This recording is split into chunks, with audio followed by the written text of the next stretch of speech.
Hey, we're back. It's the Kill Your Gods podcast. Back to the format you know and kind of like, I think. I don't know.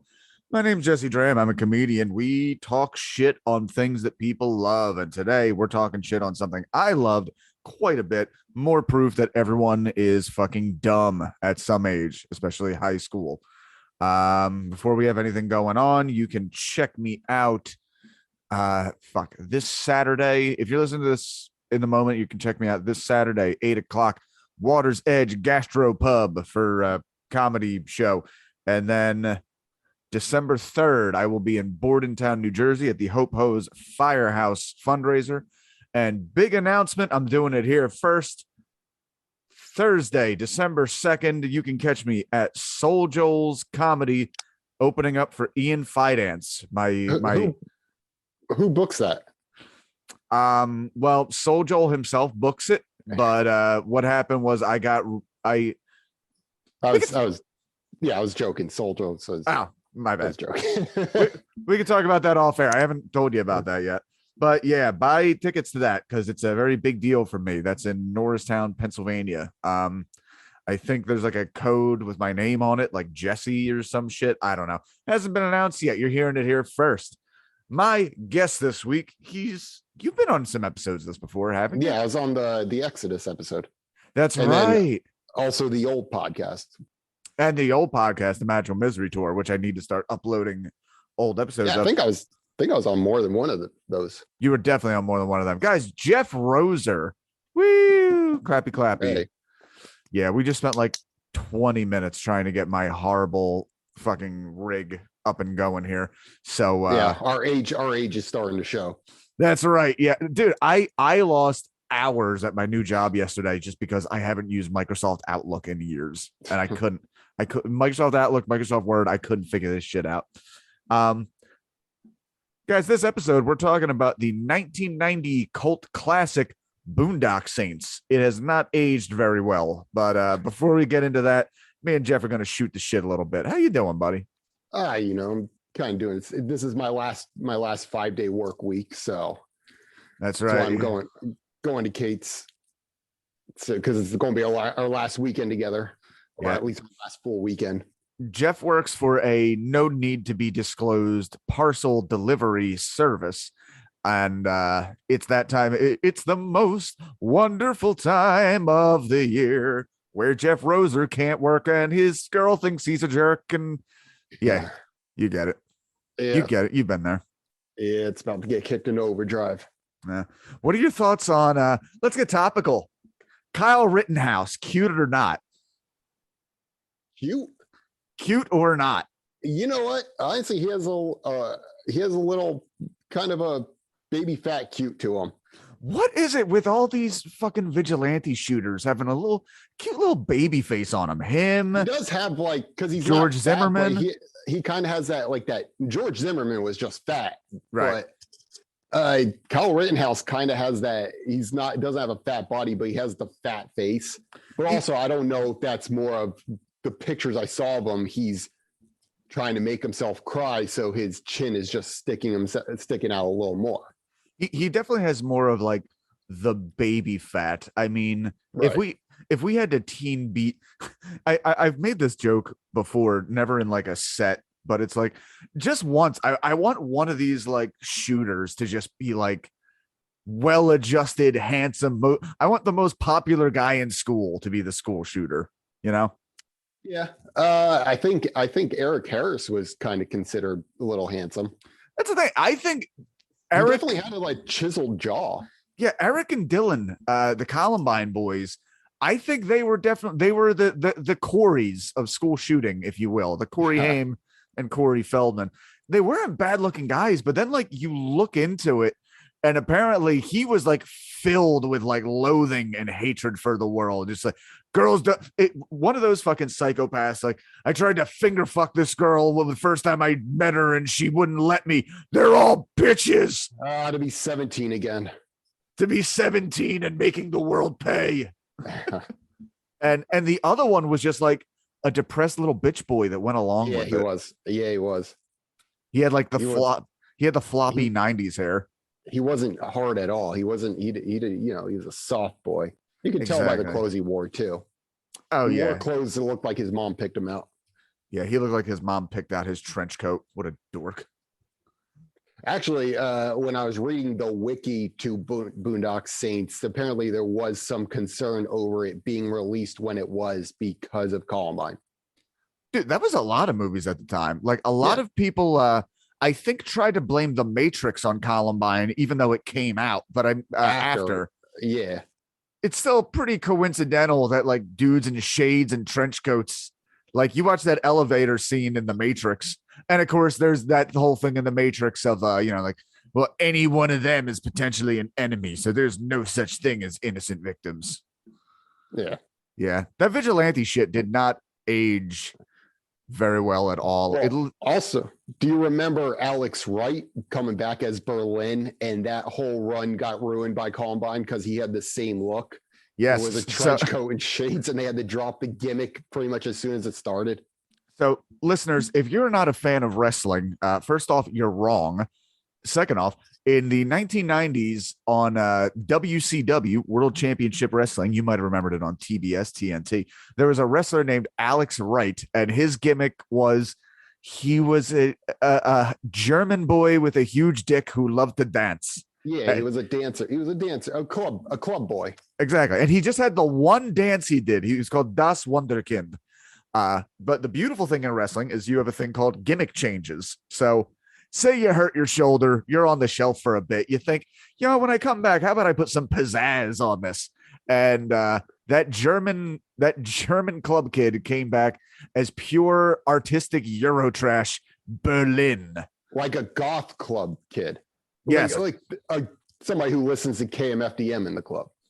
That's right. And I think that lasted about 4 weeks, and then Columbine happened, and they decided, like, maybe we shouldn't. Well, then he kind of became a comedy gimmick, if I remember right. I remember the announcers were like, "Weren't you Alex Wright?" And he would try to deny it. God. Yeah, I honestly don't know how to feel about the Rittenhouse thing. I mean, it's he fucking showed up looking for trouble, and he found it. I do. Have you seen the thing where everybody on Facebook like, you're defending the fact that he killed a pedophile? Like, bro, fucking what? It's like if I accidentally decapitated somebody, like, it's okay. He cheated on his taxes. I didn't know that till after the fact, but I mean, here we are. Yeah. So Boondock Saints. Yeah. I don't know. I'm trying different things. I'm trying to get it a little more topical. What else I was working yesterday. Like when I read the verdict, I was like, oh God, are there going to be riots again? Like, do I gotta look at? Luckily, I had no trouble while working, which is kind of all I thought about until the end of the day. There you go. That was out. What else is in the news? Have you seen that video of the chick pissing on the guy on stage? Yeah. I loved it. Dude, people are such fucking nerds actually getting upset about this. Like, the fact that it was on a willing person's face makes it legitimately hilarious. Yes. And that she kept singing. Oh, I'll give her credit, especially that was the band Brass Against. They play like hard rock protest songs only with like tubas and shit. Is such a fucking lame idea. And I never heard of them until this happened. So exactly, good on them. I mean, that would be like, I don't know. It would be gnarly if like LFO did some shit like if fucking LFO just like started a circle pit or something. Like, it's a really cool thing to come out of a really lame band. And apparently she announced several times she had to really use the bathroom and kind of jokingly asked if she could do it on somebody's face, and somebody stepped up. And I'm saying, I think that's all fair game then. Yeah. I mean, hey, being a hero is where, preparation meets opportunity. And that guy was ready to take a splash. He made a splash. Did you see the video? I saw the video. It's pretty gnarly. I mean, she pisses a lot. Oh yeah, that's not a dribble. That is a squat on the side of a fucking hiking trail after 3 hours piss. And I'm not referring to anybody I've dated. Certainly not. I mean, to her credit, I mean, what is she supposed to leave the stage for 2 minutes to go to the bathroom? I mean, I really think that would have been frowned upon. Yeah, well, Show must go on. here's the thing: nobody would have noticed or cared. Here was the thing I hadn't realized: it's not like anybody gave. It seemed like there was a big crowd there. It was a festival crowd. Nobody gave a shit about Brass Against. Tool was coming on in like 15 minutes. People were really? Yeah, people were trying to get in position for Tool to show up. Well, they Brass Against stole the show, so good on them. Yeah, they did. And the fact that they apologized afterwards, the fact that we might have offended someone. Ugh. I think the band apologized and she hasn't said anything. Granted, I haven't really been following it, but I say I forget what the singer's name, Brandy McP. Brandy McP, there are out of work band dorks all across the country. Fire your entire fucking band and replace them. Now, unfortunately, the problem is, much like New Jack making his dives, now you got to do this every show. Yeah. Are you willing to hydrate that much? I mean, hasn't Tool done some questionable shit on stage? Am I wrong? They actually haven't done a lot. I think the coolest thing they ever did on stage was a fan got a little. I was just about to say this. Yeah, a fan got a little too exuberant and ran on stage and tried to hug Maynard James Keenan. But Maynard James Keenan was like MMA guy in 1994. So he immediately like threw the guy over. And because he was MMA guy in 1994, I'm sure the fan felt he was being manhandled by a wizard because nobody knew what any of those defense techniques were at the point. And yeah, so he basically just like held him in a chokehold while he continued singing the song. Yeah, I remember that video. It's very gnarly. All right. Well, that is the topical portion of today's show. Let's talk about Boondock Saints. Before we get anywhere, how did you feel about watching it? Were you ever a fan? No, I told you I watched it in like 2006. Hated it. Watched it this week, and it's even worse than I remember. Agreed. Yeah, this movie came out of fucking nowhere. It was released in 1999. I remember it was like 2005-ish when I started hearing about it. I think it got to 04. It got to us a little earlier. I think it was like 02, 03 we first saw it. But yeah, it was one of the rarest. Like, we have things that, like, in the age of social media now, can be said to travel by word of mouth, like Squid Game, Tiger King, that sort of thing. But they're all on major platforms in the era of social media. Boondock Saints was just a DVD VHS on the shelf that slowly but surely people were like, yo, you got to check out these two Irish brothers that are really, unintelligible from one another. Yeah. I mean, the same thing happened with The Big Lebowski, but that caught on because it bombed in theaters. Right. And then in like 2001, it's just caught on the internet. Well, that at least had the benefit of being made by, like, the last movie they had made was Fargo. Like, these were guys with credentials, the Coen brothers. So do you know anything about the making of Boondock Saints? No, not really. No. All right. So anybody out there, there is a documentary called Overnight about the director, Troy Duffy. So what happened? Has he made anything else notable? No, I've never heard of him before. I'll get into that. So Troy Duffy was like a 27-year-old bartender from Boston. Him and his buddies moved to LA because they had a band. They wanted to try and be rock stars. After witnessing a mugging one night, he decided to rent a computer and write a script. And this, Jeff, no bullshit, this script became like hot property through all of Hollywood. There was a bidding war. Fucking Harvey Weinstein basically won the bidding. They were going to make, there are scenes in this documentary of like Patrick Swayze hanging out at the bar this guy works, because Patrick Swayze and Sylvester Stallone were the two people in line for Willem Dafoe's role in this movie. Okay. I couldn't see Stallone doing it. I could see Patrick Swayze.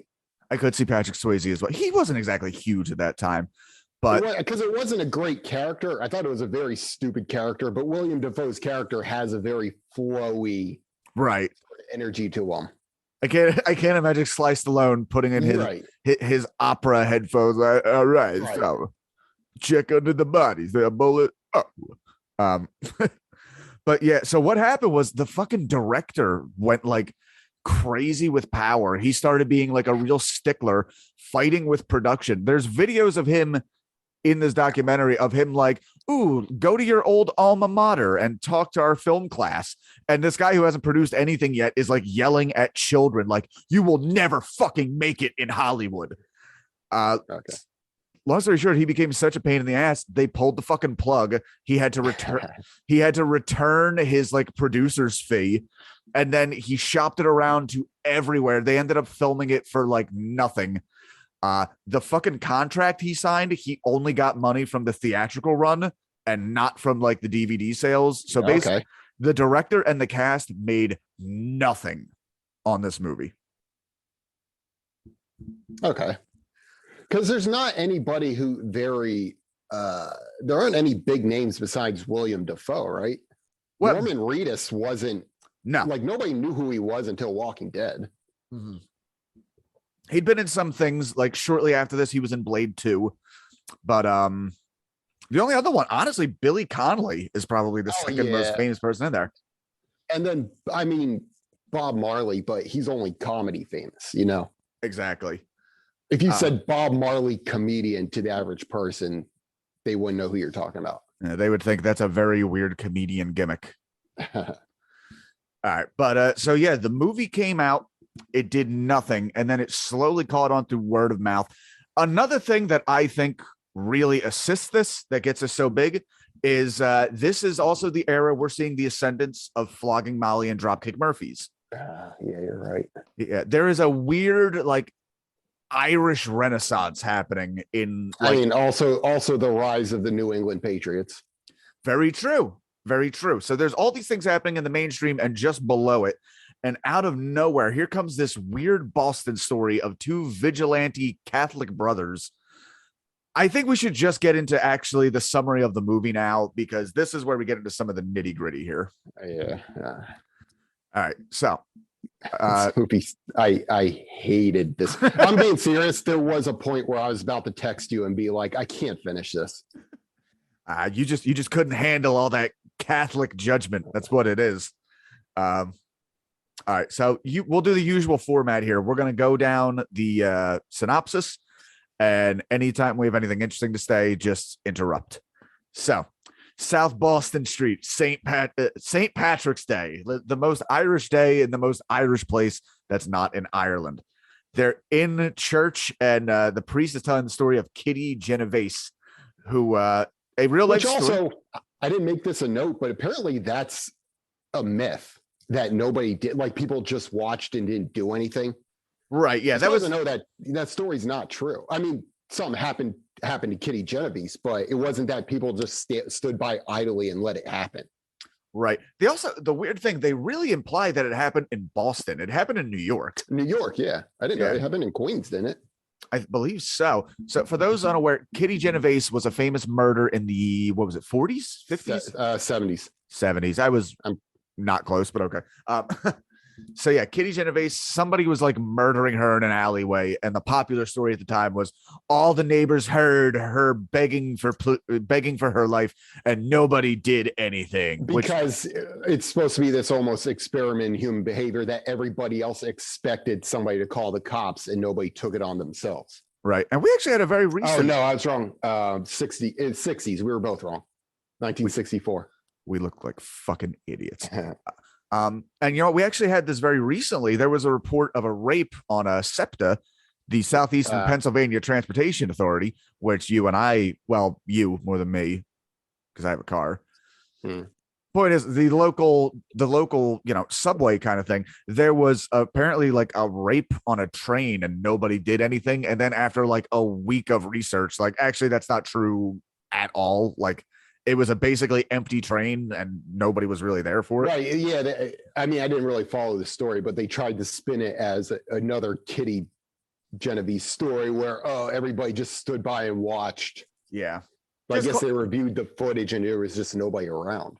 Every now and again, everybody needs a moment of like, the whole world's gone to hell and nobody cares. Like, it's, guys, we're not burning witches yet.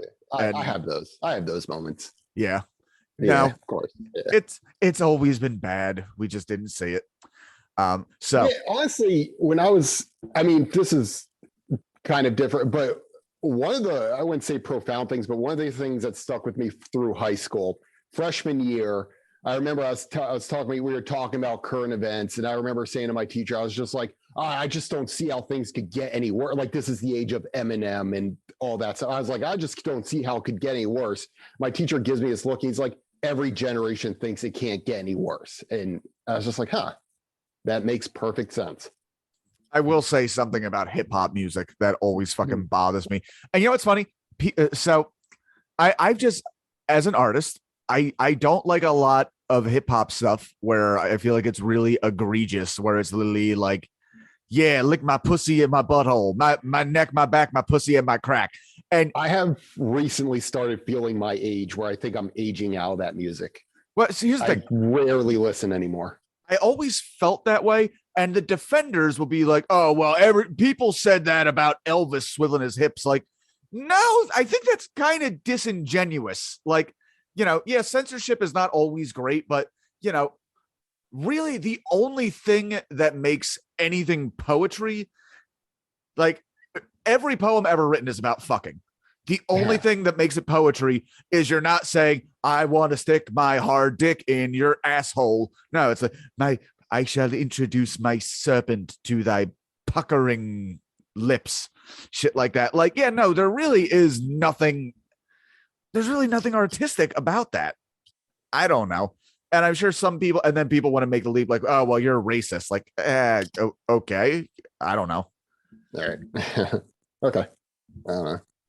All right. Thank you for leaving me on the hook for that one. No, I think I'm aging out of rap music.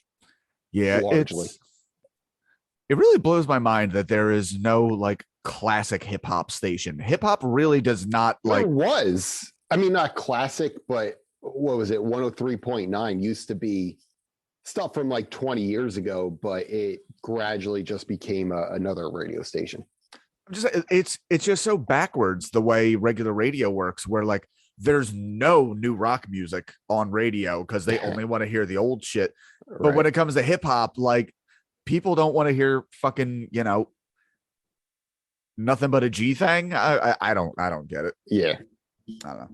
Anyway, so Kitty Genovese, the priest is telling the story in his mass, and there's these two brothers who get up in the middle of the fucking sermon. And they walk past the priest, and there's an upstart young priest who's like, hey, what are they fucking doing? Another one's like, no, that's okay. It's the brothers, whatever. I don't know. They go up, they say a prayer, they kiss Jesus's feet, and they walk out as the priest reaches the point of his sermon, which is, we must all fear evil men, but there's another thing we must fear most of all, the indifference of good men that allows evil to prosper. Pretty much the theme of the movie. And as somebody who was raised in the church, that probably wouldn't be a sermon because there's no biblical basis for it. You know what I mean? Like that did bother me.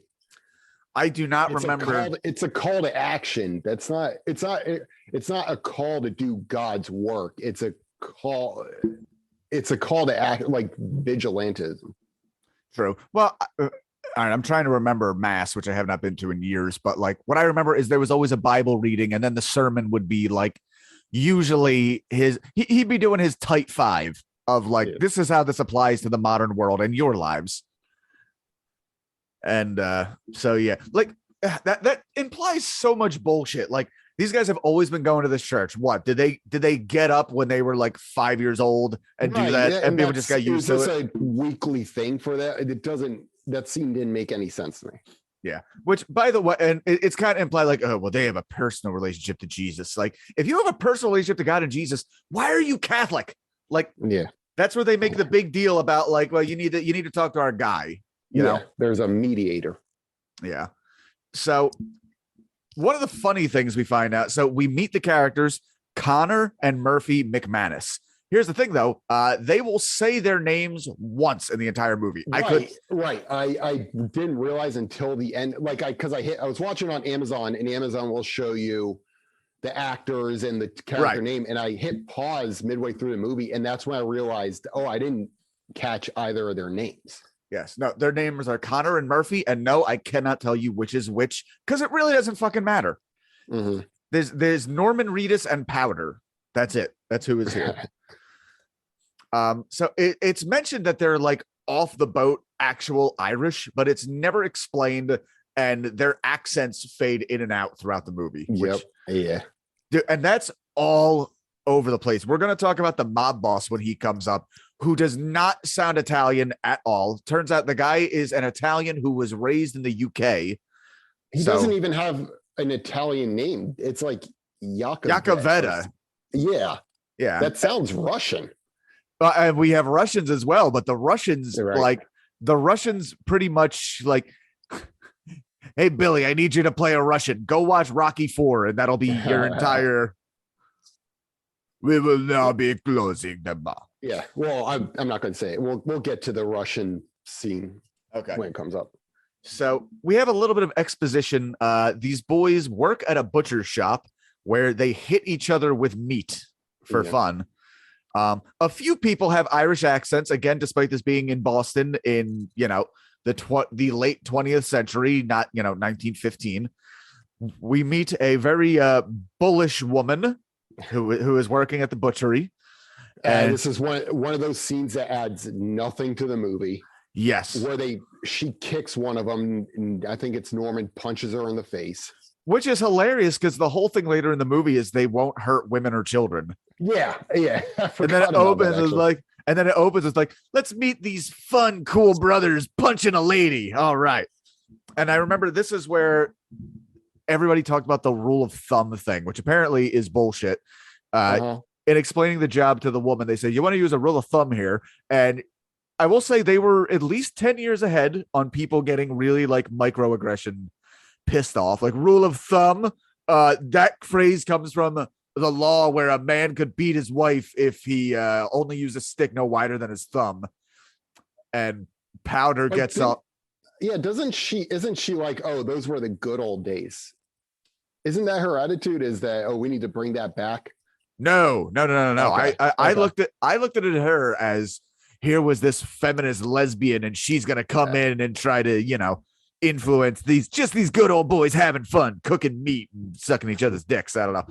And he says, like, oh, rule of thumb, can't do nothing with that. Perhaps it should be a rule of wrist. She kicks him in the balls. Norman Reedus punches her in the face, and we see the place they live in, like a fucking squat house.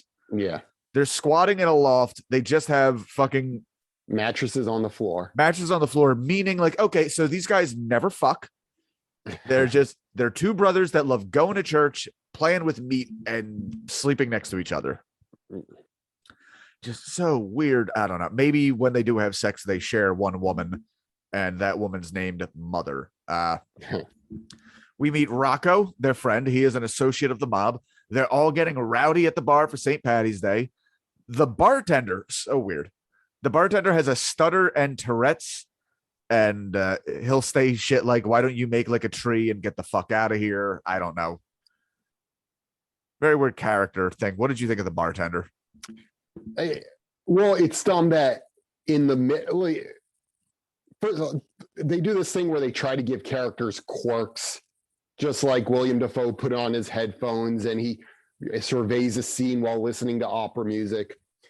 But this whole scene with the bartender, it's just this whole thing. They're having fun on St. Patrick's Day, and then he decides to interrupt it and go, oh, hey, by the way, I'm closing the bar down.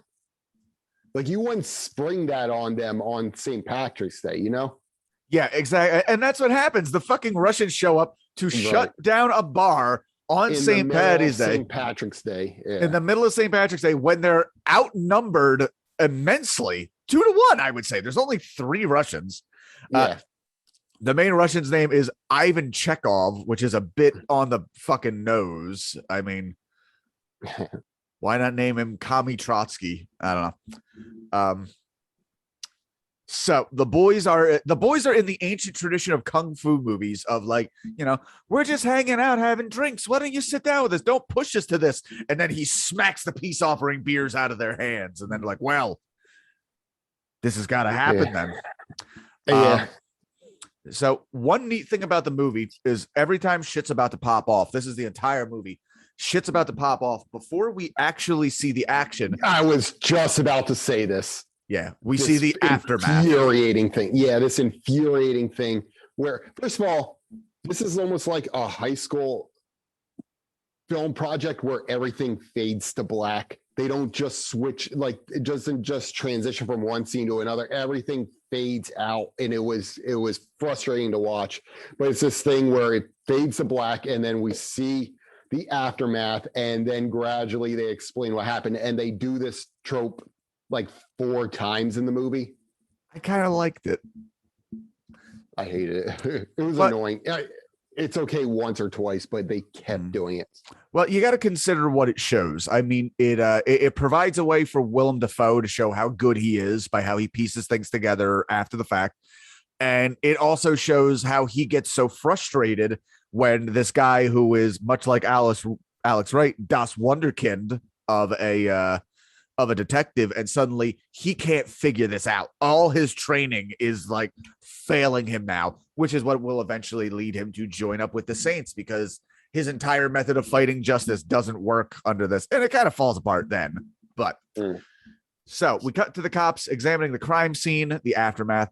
One cop theorizes it must have been a gigantic fucking dude who killed the victims. By the way, I just did a Boston accent. Bob Marley does not have a Boston accent.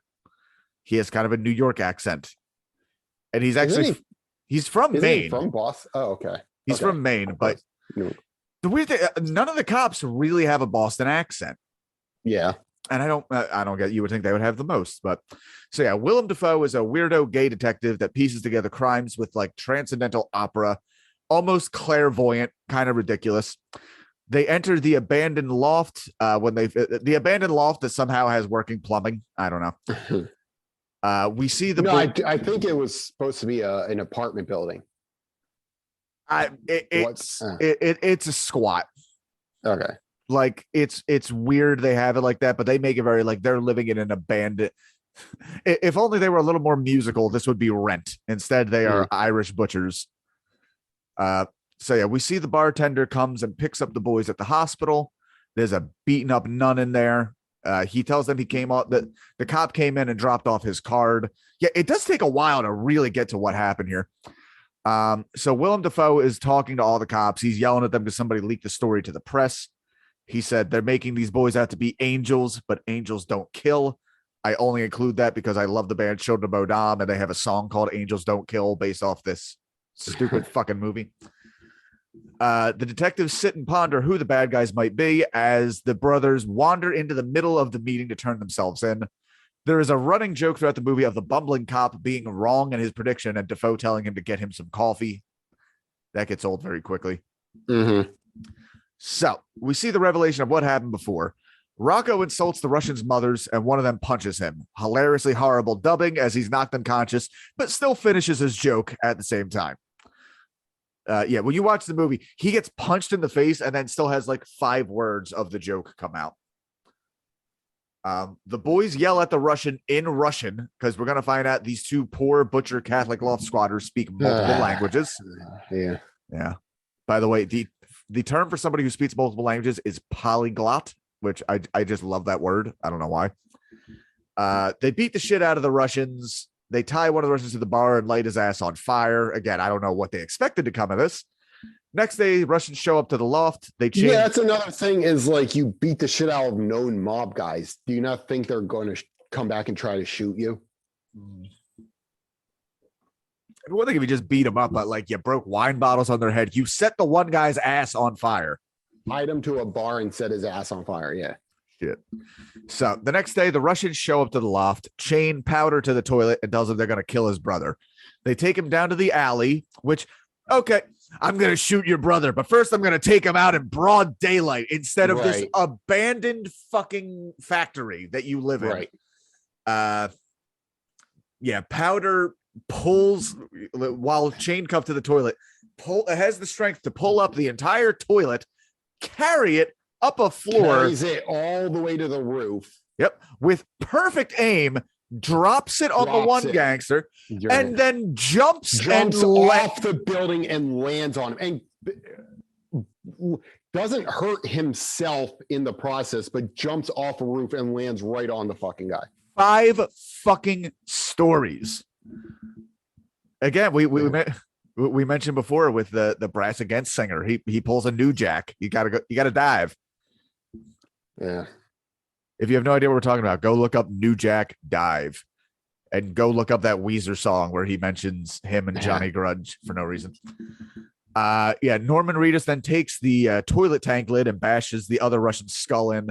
Despite narrowly avoiding death and his brother going all New Jack, Reedus takes the time to put all the gangsters' guns, money, and jewelry into a paper bag, which they bring with him. I don't know. Yeah. So we find out they won't be charged. Why, you got something to say? No, it's just this was the first instance in this movie where the violence in this movie is almost cartoonish and it's very ridiculous. And it's not like a Quentin Tarantino movie where it's supposed to be over the top and it's set up that way. And the way people react, it's almost kind of like Django when he shoots the woman, instead of falling over, she just goes flying out the door. Like in this movie, I'm supposed to believe this could actually happen. Right. Yeah. And it tries to stay down to earth. This was the first scene where that happened. I was just like, come on, like, what the fuck? Yeah. So we find out their last name is McManus. The press is dubbing them the Saints of Boston. Also, would dropping a toilet on somebody's head really get ruled self-defense? I mean, maybe due to the circumstance, but here's the thing. I think they would look into it a little more than like, well, I trust you guys. Yeah, that's exactly it. Wouldn't they be arrested and tried at least? I mean, well, for one thing, they would have to talk to the prosecutor, which Willem Dafoe is not. Right. Like, it's up to the district attorney to do that. Instead, Willem Dafoe is there like, you seem like a good bunch of kids. Get on out of here, you stamps. And the cops standing up and applauding them as they leave. It's like, come on. Yeah. So later that night, while sleeping in their jail cells, because they want to wait the night for it to come out, both brothers awake to flooding waters coming through the cracks, hearing the call of God to become vigilantes of the Lord. Like, what? Why? Oh, well, there was also part of this scene when they're talking to William Dafoe and they speak 8 languages. Yeah. Again, these fucking butchers. Like, right. And there's this part where William Dafoe goes, oh, well, you guys are so smart. What are you doing working at a meat packing plant? And then they're cut off. And that part is never explained. And it drove me crazy. They just happen to know 8 languages. Like, our mother insisted on it. She didn't care if we ever got a good education. Right. Well, your mother insists on it. That's maybe you learned Spanish. It's never explained why they know so many languages or why they're working at a fucking meat packing plant. I'll give you another thing. Despite being butcher philosophers, why do they have Aquitus and Veritas, the words for truth and justice, tattooed on their fingers long before this, like, before they become violent vigilantes? Yeah, long before they go all Blues Brothers that were on a mission from God. It really bothered me. It's never explained why they work in a plant. You know, also, it's not like what's that movie with Matt Damon? Good Will Hunting. Good Will Hunting, where the whole thing is he's smart enough to make it out the neighborhood, but he feels a sense of loyalty. And the end of the movie is he realized he could go beyond that. It's never explained why these two guys don't go beyond working in a plant. Yeah. And by the way, the fact that these two almost 30-year-old brothers, again, still live together, have matching tattoos. Like, I want to say it's gay, but it's weirder than that. I mean, it's like the Atlanta. They're like the Boston version of the Atlanta twins. Oh, by the way, to give you an idea how big this movie was originally supposed to be, one of the brothers' roles was first offered to Mark Wahlberg, who turned it down to do Boogie Nights, showing that Mark Wahlberg has good fucking taste. Yeah. Hey, say what you will about him, but he made a good decision there. Yes, he did. Though I guess playing a violent Bostonian would have been his role anyway. And he's like, nah, I done that. Ask the Vietnamese man on the corner. All right. So the Russians' pagers go off and the boys call the number. It turns out the Russian gangsters are calling the other gangsters to do more jobs, have no idea that they died. They haven't read the fucking paper where they're making a big deal out of this. It's this big story that these Russian gangsters died, but somehow the Russians don't catch on to that. Exactly. We see Rocco. Rocco's kind of involved in the mob. His co-mobster is currently imprisoned rapist porn star Ron Jeremy, who I once famously chaperoned to a Guar concert, which I guess I'll get in another episode because I don't want to do it now. Yeah, Ron Jeremy would take any role. He wanted to be an actor even more than he wanted to finger unwilling women. But he's not a good actor. Like, he comes across as Ron Jeremy. Yeah. He doesn't make you forget who he is. You know, he plays Ron Jeremy in the mob. That's who it is. Exactly. We meet the mob boss, Papa Joe Iacovetta, who, again, horrible overacting, in addition to a terrible Italian accent. So Rocco is the funny man, and we're going to get a nice racist joke here, which, again, like, hey, these are just good boys having a good time, but definitely doesn't age well. Although I will say it's a funny joke. Yeah. Objectively, it's a funny joke. Basically, a street joke, not his own. A street joke, which you could plot. So basically, I'll tell it real quick. A Mexican, a black guy, and a white guy find a genie lamp. They each get one wish. The Mexican wants him and all his family back in Mexico. The black guy wants him and all his family back in Africa. The white guy goes, wait, you mean to tell me there's no blacks or Mexicans in America? Well, I guess I'll have a Coke.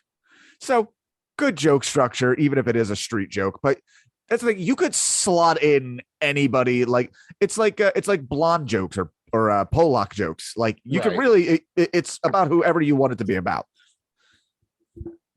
Anyway, the boys go to an IRA arms dealer with the Russians' money, and we get some real gun fetishism. The one is Powder is insistent on getting some rope, much to his brother's consternation, with the argument Charlie Bronson's always got a rope. I don't know. That will become Chekhov's rope. Of course, it will pay off. So again, why is there an IRA arms dealer in Boston? I don't know. That character's never explained. It's never explained how they know him. True. Yeah. And I don't, dude. How do you feel when you see something like this, where it's really like grown dudes like slobbering over, like, "Ooh, look at this Gatling gun." Like it's portrayed like very sexually, I would think. Right. And I don't know, just the whole thing of opening up the room and being like, "Oh, get whatever you want." Whereas, I don't know, showing the guns around and being like, "Okay, this is this price. This is," like I would imagine a dealer actually does. You don't walk into a gun store and they're like, "Oh, pick out anything." Yeah. Also, how much fucking money were those mobsters carrying on their person? On them after they just got the shit beaten out of them. Vitaly, did you make that deposit? I will make it after we take over the bar. Don't worry, nothing will happen. I'll just bring this satchel with $100,000 with me. All right. I'm standing up because my back hurts. That's what I'm doing here. We get a very 1999 montage of them wearing turtlenecks and shades, carrying guns through Boston, looking cool. Which, by the way, I don't think this was actually in Boston. Most of the movie was shot in Canada. Yeah. So they show up in an elevator, but like before, we cut away before the action. We cut to Willem Dafoe gay cuddling when he gets a call about a murder. He smacks his lover away, who says he wants to cuddle. Very, very cheap joke here. Very cheap joke again. Very 1999. Yeah. Like, I just had gay sex with you and now you want to cuddle? What a fag. Yeah, we're quoting the movie. It's really bad. So at the hotel, we see the crime scene. 9 dead bodies, all Russian bosses. Not anything like, hey, we have a job for you. By the way, me and every important person in the mob are going to be in this hotel room. We're going to tell you that. I don't know. You talk about this scene. I've been talking a lot. You talk about this scene. The scene where they enter the Russian mob boss. Yes. In the hotel. They enter in the hotel room. This Russian mob boss, the main boss, looks like a Saturday Night Live character. Yeah, he looks like he looks like 80 Bryant in a fucking Right. It Prince looks Valiant like way. looks like somebody trying to be funny while imitating a boss, because he's just circling he has all these mob bosses circled around him, and he's kind of turning and just yelling at them about fucking God knows what. And these guys, the two brothers go into the vents to crawl through. Now, I'll give the movie credit where they kind of, Willem Dafoe says, "Oh, this is what dummies do, like who don't know what they're doing, to crawl through the vents." I thought that was kind of funny. But they're crawling through the vents, somehow know where the vents lead into the room, start fighting in the vent, which causes them to crash right through the ceiling into the middle of the room. And this rope, which was tied around Powder's torso, somehow latches onto something and holds them both perfectly upside down. And they pull their guns out. No trouble pulling their guns out, even though they're upside down, and just spin around gradually as they back shoot to back. everybody. Back to back, spinning like a wind chime, just shooting Mooskies. They're shooting I think there's 8 of them in the room, 9 of them. 9, because this comes up later. There's 9 of them, and none of these guys can pull their gun out in time to shoot 2 guys hanging upside down in the middle of the room. Also, you didn't hear them banging around in the vents fighting for like 30 They're seconds fighting before. in the vents, and nobody hears anything. Yeah. This is the scene, the first time I saw this is the one scene I remember where I was like, come on, this is so fucking stupid. Yeah. We get to hear their first stupid prayer they do before the kills. Oh my God, yeah. Which we'll find out is a family prayer. Do you know it by heart? No. Okay, well, I'm sure there's a lot of people who do, yeah. But I will do it for both of us. And shepherds we shall be, for thee, my lord, for thee. Power hath descended forth from thy hand, that our feet may swiftly carry out thy demand. And we shall flow off river forth to thee, and teeming with souls shall it ever be. In nomine Patri et Filii et Spiritus Sancti. Boom. Gay. Yeah. So dumb. Again, to justify the rest of the movie, there is a massive pile of money in the middle of the room. Yeah. I don't know. So I thought it was kind of neat how they did this. While they're in there fucking around, Rocco comes to the room dressed as like a bellhop. So they bring him in, and like you do with your best friends, they make him think they're going to murder him. But they reveal themselves to be them. But the thing that comes, he was sent there by his boss to take care of the Russians. But they make the point a few times that there are 9 Russians in the room, but they gave him a gun with only 6 bullets.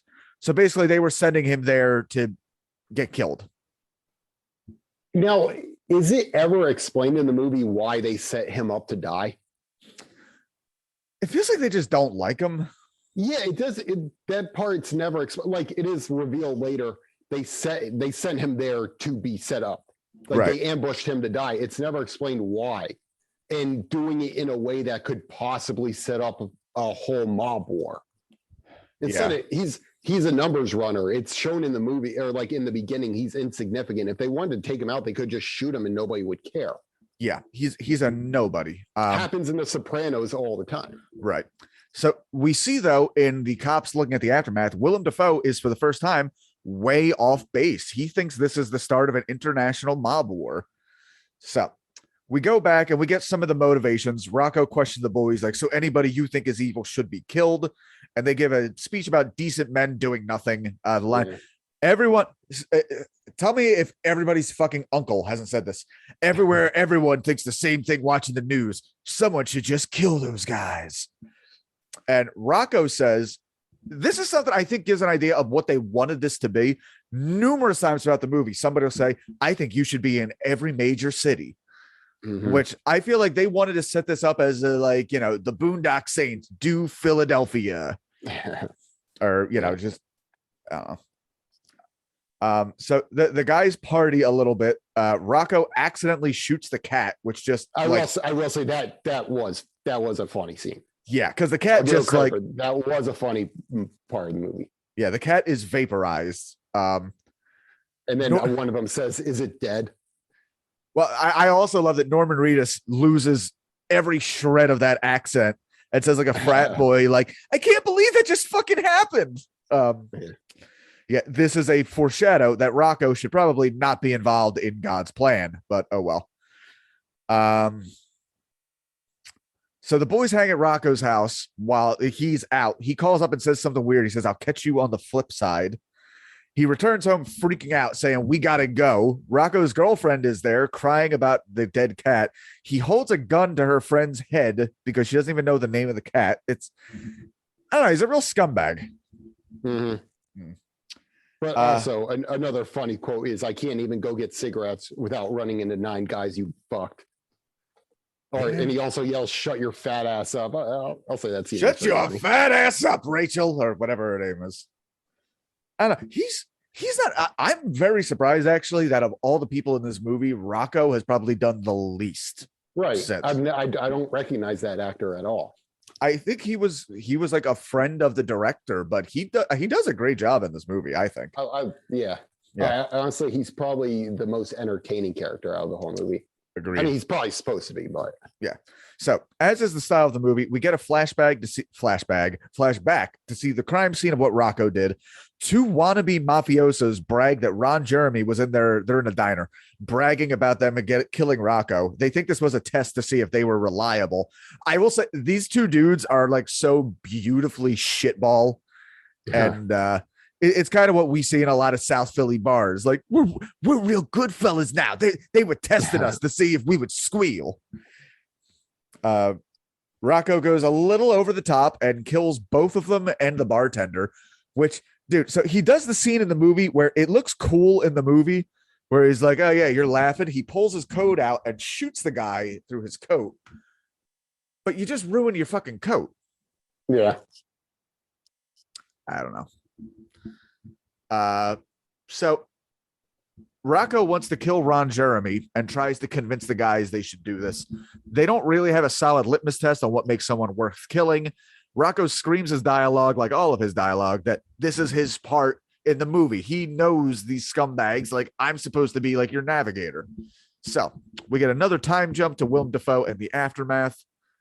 It's at a strip club peep show, which this is the scene that bothers me. So Ron Jeremy is jerking off to a peep show. Rocco holds a gun to the stripper's head to say what booth he's in. Not very Christian. The boys shoot him. So here's the weird thing. More guys are at the porno club, right, slipping money into the peeping booth. And the guys instantly pass judgment and say, like, well, they're perverts. Let's shoot them too. I mean, okay. They shoot these guys for being in a porno theater. These guys, I mean, I guess you could say the booths are soundproof, but these guys, for some reason, have no idea there's a shooting going on right outside their booths. Yeah. They get shot for being perverts, and then Rocco proceeds to sexually assault a woman. Yes. And it's kind of shown as a joke.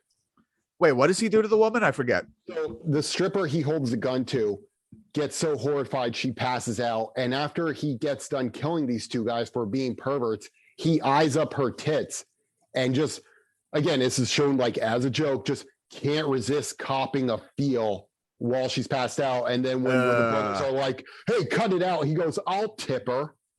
Yeah, I don't. Oh God, I missed that part. I mean, that's very 90s humor, but I mean, you just pass judgment on guys for being perverts. Exactly. There could have been a dude in there whose wife has cancer and he's just tamping down his urges to stay strong and faithful to her. But nah, some screaming guinea and 2 mix decided you're a wicked man. Ugh.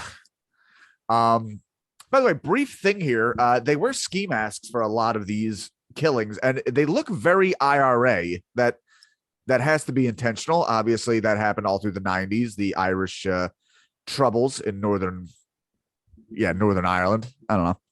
So after Rocco hears the gnarly prayer, he wants to get in on it. But one of the boys tell him, like, nah, it's a family prayer, father to son, etc. Again, much like the rope paying off, this line will pay off immensely. Mm-hmm. I did not realize how late in the movie their dad was introduced.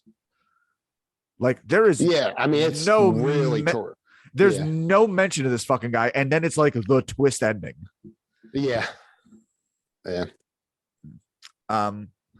So the addition of Rocco to the troupe is confusing super cop Willem Dafoe and really frustrating him. He can't make sense of these crimes. The Italian mob boss is paranoid about Rocco going rogue and bad guys ending up dead. So the mobsters all think this is Rocco. And also, the mob boss is like, oh, he could bring us all down. He knows everything. It's a fucking package boy. Yeah. He's the lowest rung of the mafia ladder. How much does you're not going to let a fucking package boy know that much that he could take everybody out? Exactly. So the boss is talking to a guy who I think is blind. It's not explained who this guy is, but he like might be his dad. But he tells him that he's a retired gangster. Yeah, he tells him the retired gangster who is like apparently a janitor at a bathroom somewhere, because that's all he's throwing cakes in the urinals. He explains that they need the services of the Duke.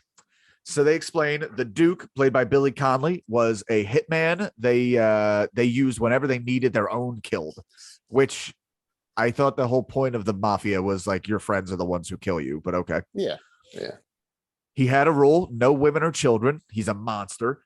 We see him being led from his prison cell with like the utmost like Hannibal Lecter defense. He's put into a cage for his parole hearing.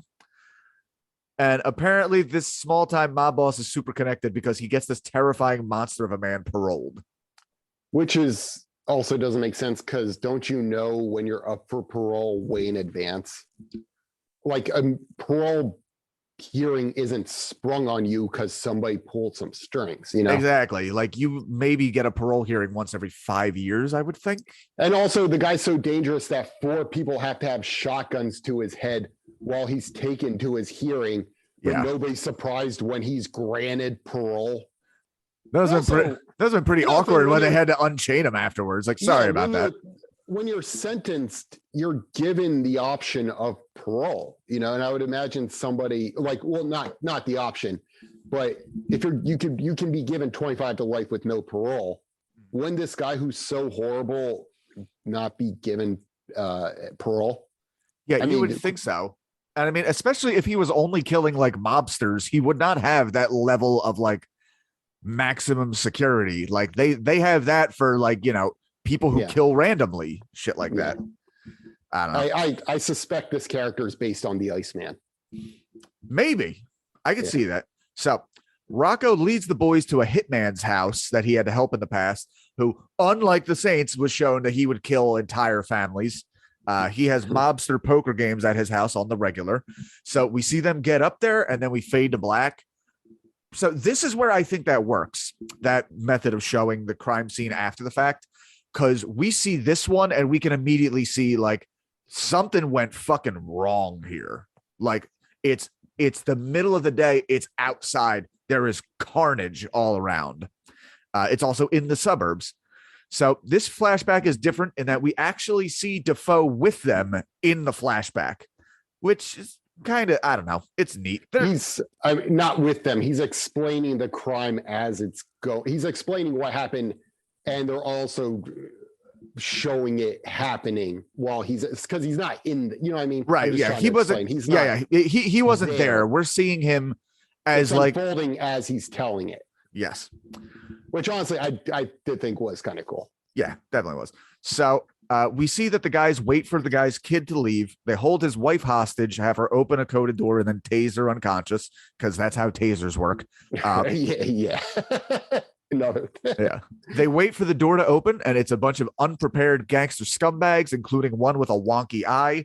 They shoot up the whole room. Dafoe pantomimes the shooting movements with them. The main guy thereafter was hiding in the toilet. He attacks Rocco. The boys let him fight him off himself, bashing in his brains with a cue ball. There's also a weird shot where Powder shoots a dude in super slow motion and then catches the shell as it pops out of the gun. It doesn't burn his hand at all. Doesn't burn it. Well, he's wearing gloves. Oh, that's true. But still, it's something that like looks cool when you're 12 and you're like, this is fucking dumb. I don't know. They walk out the front door and Dafoe is orchestrating the whole thing. We see the Duke in the middle of the road. Dafoe thinks it was 6 men, but it was just the Duke. Hat, glasses, lit cigar, strapped to the gills with guns and a bulletproof vest. And we get the weird Willem Dafoe like, it was a firefight. So it was Armageddon. Yeah, these dudes just open fire on each other. No ducking, no hiding, no evasion. They just stand there and shoot at each other. And these two brothers who can be upside down and shoot perfectly suddenly can't hit a guy who's just gradually sidling. Yes. And so literally every character in this scene takes a bullet. Rocco gets his finger blown off. The brothers each take a bullet. The Duke even catches one in the arm, and that's what ends it. Oh, yeah. The boys thought ahead and carry ammonia to spray their bloodstains so no DNA can be taken. That's a little okay, whatever. Defoe freaks the fuck out because he's the genius and he can't figure this out. During his freak out, he finds a severed finger in the bushes, which he grabs without telling anybody. Funny enough, the bumbling cop, Bob Marley, who has been wrong the entire time, is the first one to say, what if it was one guy with 6 guns? And everyone's like, fuck you, stupid. I actually didn't catch that part. That was funny. Yeah, that because he's been wrong at every level. So, of course, nobody's listening to him anymore. All right, that's kind of funny. We get a super cool scene of them pulling the bullets out and cauterizing the wounds with a hot iron. I don't know. Sure. Defoe is on the news talking about the case, and Rocco says they should kill him. The boys say no, he's a good man, which again, going back to the strip club thing, like, guys, he's a gay in defiance of the word of God, okay? Right. Leviticus 18:22, thou shalt not lie with adorable Asian twinks. But don't they then basically do the same job? So William Dafoe's in a bar, and doesn't he call the bartender a fag too? And everybody's like, oh.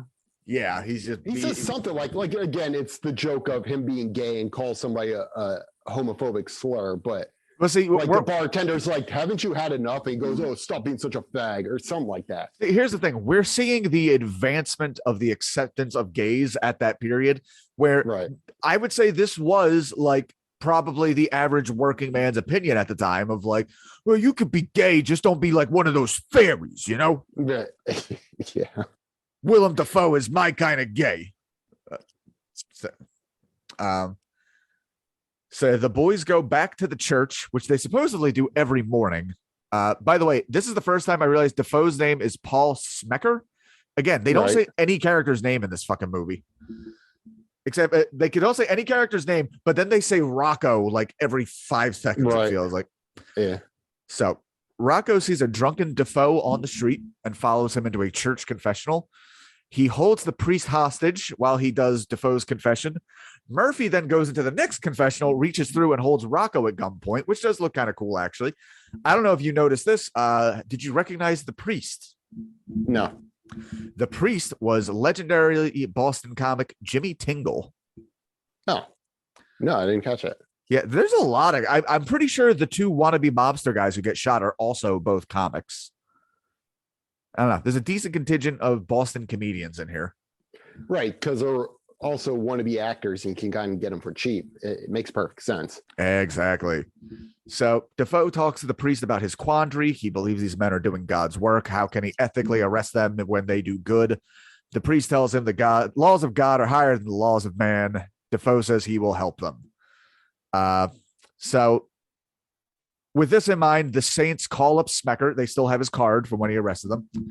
And they tell him about the Duke, that it was one guy with 6 guns. Smecker goes and talks to the old blind man that the mobster was talking about. So again, this guy's a retired mobster. He immediately gives up everything. Right. Yeah.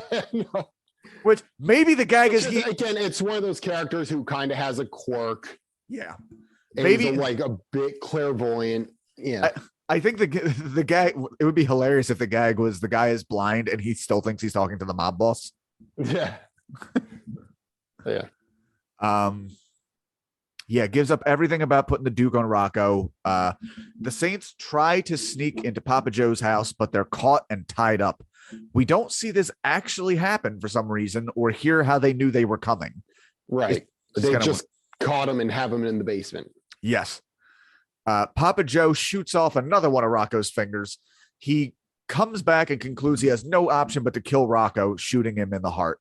So there's a very touching scene where the brothers, console him while he dies. Why didn't he just shoot all of them? Right. I mean, this is literally a bit in Austin Powers where it's like, hey, you have them all right here. Why don't you just shoot them? It's like, no, I'm going to give them time to escape. Well, also like Austin Powers, we have Defoe showing up in a dress. It's a man, baby. And this was another, like, I get they're trying to make it's supposed to be a little funny, but William Defoe, no broads tonight. Oh, come on, let me in. It's, oh, okay, well, you're hot enough. William Defoe as a woman isn't hot enough to seduce somebody into not doing his job. Yeah, fucking Bugs Bunny dressed up as a lady was a little more sexually alluring. William Defoe is weird looking to begin with. He's got a very weirder when you put a wig and makeup on him. Yeah, he's got a very strong chin. Yeah, and like little jagged teeth. Yeah, so he seduces one of the mobsters who's just like, I know I'm supposed to protect this house, but whatever. Goes to get his dick sucked. The wig comes off. Willem Dafoe kicks him in the balls and kills him. They're somehow not, these mobsters aren't on high alert when three guys were just caught trying to invade the house. You know exactly. what I mean? So, well, here's the other thing. So one of the cronies mentions to the boss a little bit before this that, hey, wait a second. We should be worried out on the Duke. He's still on the loose. He's going to kill someone. Papa freaks out, realizing like he could be right in the bushes right now. Even though why the Duke would murder the guy who hired him. Right. Like, even if you're a vigilante killer, that just seems like bad business. Yeah, he was hired to kill the brothers who are now apprehended. Yeah. So as Willem Dafoe walks through the house, he sees one of the mobsters has his throat slit. This was a tiny detail I liked because he has his throat slit and then the Duke comes up and bops Dafoe on the head, knocks him unconscious. Which for a minute is like, well, why wouldn't he just kill Dafoe? Like, because he thinks Dafoe is a lady and he doesn't kill women. I didn't catch that, actually. It's a tiny detail, but I get it. This is all shit I never realized at the time. It's only when I'm being analytical. So the Saints break out of their handcuffs because that's their talent. Of course. They're putting the pennies on the eyes of Rocco, saying the prayer. When the Duke comes in behind them and starts saying the prayer as well, twist, he is their father. Did they not recognize their fucking father shooting at them in the street? Because again, this is supposed to be like a family prayer. Do they not know their dad was a hitman who's now in jail? Do they not know their dad's in prison? Did their mother not tell them this? Was she only like, you gotta learn Latvian today? But where's Da? Don't make you learn Icelandic while we're at it. Yeah. All right. 3 months later, we get to the final scenes here. 3 months later, Papa Joe is on trial. We see Defoe and the other cops working together with the Saints, which, as if that wouldn't be apparent right away. Like, oh yeah, the cops let them in. The cops are working with these guys. Right. Yeah. For whatever reason, Papa Joe is testifying himself, refusing to take the Fifth Amendment, which is the whole point of mobsters taking that. The reporters are joking that he's going to walk. Well, the Saints bust in, hold everyone hostage. We get some very long speeches here. Billy Connolly gives a speech. You have been chosen to reveal. By the way, Billy Connolly is Scottish, not Irish. Anyway, you have been chosen to reveal our existence to the world. You will witness what happens today and tell of it later. A little touch I did like. There's a girl in the crowd who holds her face down crying. He holds her chin up saying, you must watch, dear. It'll all be over soon. I think that's kind of an understated moment that kind of calls back to the Kitty Genovese speech at the beginning of like, we all need to do our part and bear our burden. Then we get the super lame speech from the Saints, which they give back and forth like they rehearsed it in a mirror. That's something I noted. They go line for line like they had it all planned out. Here, you know what? I am going to share screen, and you and I are going to go line for line on this. Oh, I don't know it. That's why I'm going share screen, so you can read it with me. Okay. This will totally be worth it for how lame it is. All right. I'm going to start. We're just going to go sentence for sentence, all right? Can you see it? I can see it. Oh, I forgot you're on your phone. You're looking on a smaller screen. Okay. I can read it. I'm fine. Now you will receive us. We don't ask for your poor or your hungry. We don't come for your tired or your sick. It is your corrupt we claim. It is your evil that will be sought by us. With every breath, we shall hunt them down. Each day we shall spill their blood till it rains down from the skies. Do not kill, rape, or steal. Also, their friend sexually assaulted a woman. We're kind of in the middle of something, Connor. Okay. These are principles which every man of faith can embrace. These are not polite suggestions. These are codes of behavior, and those of you that ignore them will pay the dearest cost. There are varying degrees of evil. We urge you lesser forms of filth to not push the bounds and cross over into true corruption to our domain. But if you do, one day you will look behind you and you will see we three. And on that day you will reap it. And we will send you to whatever God you wish. Man, that speech really falls apart at the end there. Don't come in our domain, you guys. This is our domain. You'll see all three of us. We're going to shoot somebody openly in court, but not get arrested for it. Yeah, exactly. Nobody. We're leaving nothing but witnesses. We're out there. We'll do this out in the open, but we're still going to be out there after this. Yeah. They do the horrible prayer and then shoot the guy as Defoe watches through the door. The press is already outside, ready for the people interviewing. We see the three saints sitting together in a hideout as they talk to each other. Powder asks, "How far are we going to take this, Dad?" And I will say this is a pretty good quote. The question is not how far. The question is, do you possess the constitution and depth of faith to go as far as is needed? The reporter is back, who's popped up a few times in the movie, talking about the saints. They interview people on the street, and people are split whether they're good or bad. Talk about topical though. Yeah, this is. You know what's funny? I brought up right now, dude. I brought up Kyle Rittenhouse at the beginning, just as like, oh well, I want to talk about topical stuff. Totally ignoring the fact that they're one and the same. We're talking about vigilantes, right? And I mean, the same exact takes on it, where it's like, well, what's to stop everybody from just going out there and shooting everybody? And then the next person's like, I think it's good. Something needs to be done about this. I think Kyle Rittenhouse should be in every major city. Yeah. Oh, well, I'm trying to think. What would be Kyle Rittenhouse's lame Wisconsin prayer? Like, I shall protect the target. Go Packers. No car dealerships will be hurt under my watch. Do not rape. Do not steal. Do not burn down the Walmart, or I shall send forth my vengeance, you guys. I just want to send out my vengeance. I actually didn't watch that video. I have no idea what. Neither did I. I was just about to ask you if he sounded like this because I didn't watch it. Yeah, I know the picture. That's all I know. But I know the memes. Yeah. So, God, this piece of shit movie, people didn't like this ironically. People loved this fucking movie. Right. And I mean, if you want a vigilante, there's Batman, which true. is the Dark Knight trilogy is actually good. Yes. Although I guess these guys would be more like the Joker. Yeah. Yeah, because they are kind of casting judgment. I mean, I don't think Batman... Right. I haven't seen all the movies. I don't know if there's a one where Batman's snapping necks in the peep show booth. I don't know. That might be in The Killing Joke or something like that. But yeah, this is the thing I wonder, because everybody I knew who loved this movie was in like, from like they're either preteen to like say 25.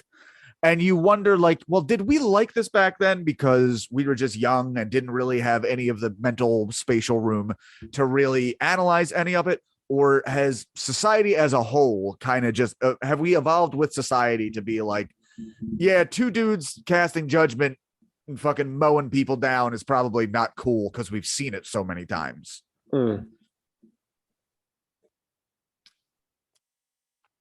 I mean, honestly, like I said, when I saw this movie the first time, I hated it. So yeah. I've never been able to. But also, vigilante justice is a theme that's been beaten to death. Yeah, I mean, like we had Death Wish. It's popular, which is why you see the Blue Lives Matter Punisher logo everywhere. I mean, not everywhere, but you see it. Yeah, and I swear, it is funny that I think the Punisher as a vigilante is more like known than the Punisher himself. And it wouldn't be such a popular character if it wasn't for that cool ass logo. Yeah, it's the cool ass logo and the name The Punisher, right? Like that's why it's terrifying when you see like fucking military vehicles with the Punisher logo. It's like, dude, you're out there performing like gentle political shit, not And isn't the Punisher character supposed to be kind of an unhinged guy? I don't know comic books that well, but isn't it like supposed to be a guy where it's his intentions are good, but he takes it too fucking far?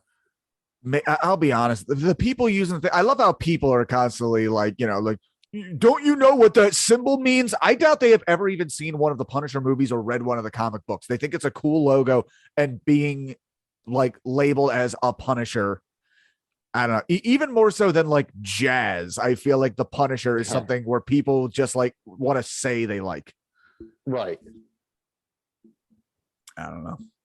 But yeah, this movie was fucking huge. They released a sequel, which is just terrible. I didn't realize until I read the wiki for this, and I'm tempted to watch, but I know I'll regret it. Yeah, you know what? I'm going to put down my microphone for a second. We're going to read a very quick Boondock Saints 2 synopsis off of Wikipedia because I am not watching. Is it the same characters? Yeah, it's the same actors. Came out in 2009, so 10 years later. Was directed by Troy Duffy. So this was also just right before Norman Reedus became a known actor. Yes, like I said, I told the story before. I'll tell it again. Me and a girlfriend at the time went to see the Boondock Saints at Monster Mania in Cherry Hill, 2010. This was their first public appearance together at a convention, and we ran into them in the elevator.